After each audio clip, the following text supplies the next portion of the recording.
Merry Christmas. I should start off. I went on like a little 2 week hiatus. That's because I started classes again for college. And I'm not gonna lie, I've been kind of overwhelmed with the amount of work and just the schedule I have to stick to. I'm trying to find my groove again. All right, it's been a while. Took like what? 1 semester, 2 semester break, just to get some money up. Yeah, I'm here now. Let's talk. So today I want to talk about some Alan Wake 2. So 3 weeks ago, I actually beat Alan Wake 2. You guys don't know this. I think I did mention though that I was playing Alan Wake 2. And the fact that I wanted to start playing some Game of the Year nominees because I wanted to, I guess you could say, put some more games on my resume each year to actually talk shit about the Game Awards. I didn't say the talk shit part, but that's my ulterior motive. I want to be able to at least talk about these games and vote with at least some type of knowledge about these games other than I heard it from TikTok. I read about it on Twitter. And I want to be able to say I played it. So I feel like I have a right to my opinion and how this game is or might be for other people. Alan Wake was one of the first games I played after the Game Awards. I'm not gonna lie, it was a W game. It came out the same year that Resident Evil 4 Remake and Dead Space Remake came out, which was last year. In my opinion, at the time, I thought Dead Space Remake was gonna win Best Sound Design, but it went to Alan Wake 2. I'm not gonna lie, at the time I was like, that's crazy. How did it win that? So fast forward a year ahead, and we're here now. I beat Alan Wake 2. Now, just for some background information, I have played another game by Remedy. You guys might not know this, or at least the new people, but like 3 years ago, I've played Control when I was, still in my streaming phase of content creation. I decided to play Control. I think I played it for like 3-4 hours and I just wasn't feeling it, so I dropped it. Given I was still in my FPS shooter era, so it really just didn't catch my attention the way I thought it would. I thought it was gonna be some, like, I guess you could say, kind of like a kinesis power with shooting the supernatural. I thought it was gonna be something like that, but it was more slow paced. It was like a slow burn, to be fair. But I went into the game thinking otherwise, and it just ended up being boring for me. I'll be honest. Maybe I'll, go back to the game eventually in the future. Maybe I'll play with a different mindset like I do have now. But if it's anything like Alan Wake 2, I know I will enjoy it because Alan Wake 2 is actually a really fun game. But there are things I need to talk about. So one thing actually, no, there's probably a couple things I didn't like about that game, but they're just minute details. I just want to talk about the one that I do remember. It's the enemies that throw the axes. Those motherfuckers never missed. There is a dodge button that I can use, to not get hit, at least, for the most part. And it worked on melee enemies. It did not work for projectile enemies. I don't know what it was, but these axe throwing enemies never missed. And I swear to God, like, the only way you can actually, like, I guess you could say damage them, obviously you need to do the flashlight thing so you could weaken them and then start damaging them. I don't know if you could do this because I never tried it, but you could still shoot them without doing the flashlight thing. They would not stay still long enough for me to do the flashlight thing to weaken them, and they would just teleport everywhere, bro. They was looking like Quicksilver out there. It was so annoying. Other than that, though, there was not much I really hated about the game. If anything, the game was just amazing. It was actually just a different perspective on horror games for me, considering the games I had previously played that year, such as, Resident Evil 4, Dead Space. Even though it was a much more slow-paced game, there was something about it that hooked me. I don't know what it was. Maybe it was the crime solving, because in the game there's a function where it's called the mind place. I'll put a picture up. So it's called the mind place, and essentially you have to collect evidence and clues about the story going around the town, and you have to put them together and link them so you can access the next part of the level. It's weird, but it's actually really fun, really interesting. Sometimes I even forgot about it and I was so confused as to why I couldn't progress, but it's actually really cool. That mind place thing was really cool. It was honestly one of the coolest things.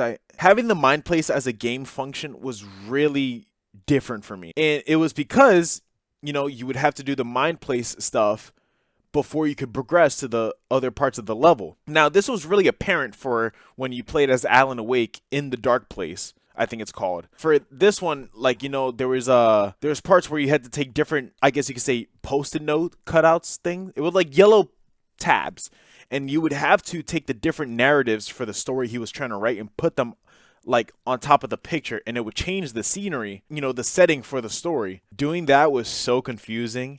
I was trying to go through every possibility later on in the game when I had finished.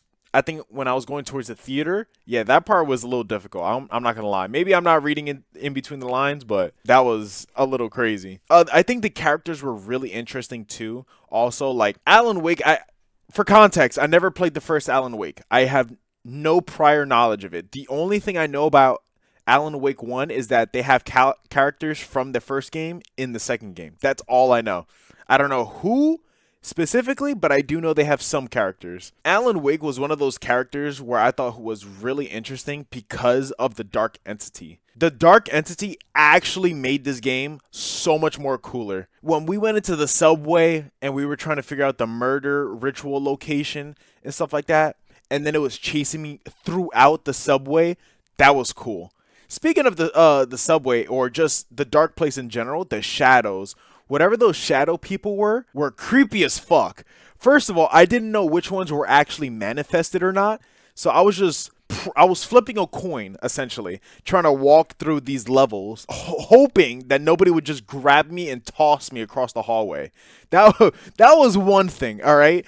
The second thing was, I think, what was it? Going to Parliament Tower, which is where I guess Alan Wake would have lived at with his wife, and finding out that the Dark Entity basically manifested himself into Scratch to basically, I guess you could say, impersonate him and to get his wife to off herself. It was insane. And not even just that, but the fact that the whole game isn't linear.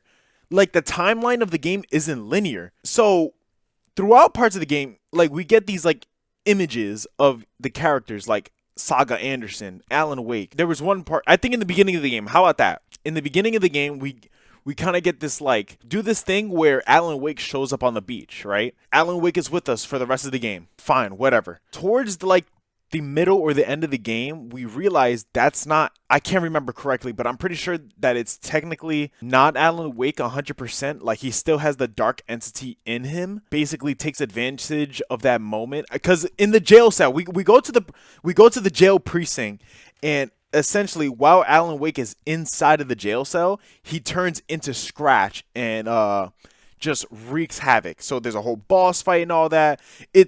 Bro, trust me, there's so much going on in this game. I can't even put it into one video, and I'm going to try and make it short. The Dark Entity basically goes from Alan Wake to Alex Casey, which is the other detective. We have to use this thing called the clicker. Yeah, what a name.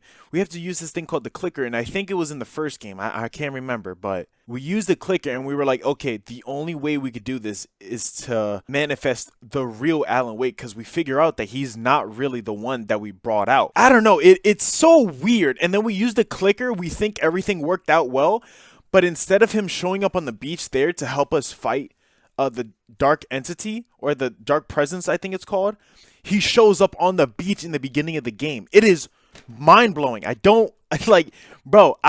want to know more about this game.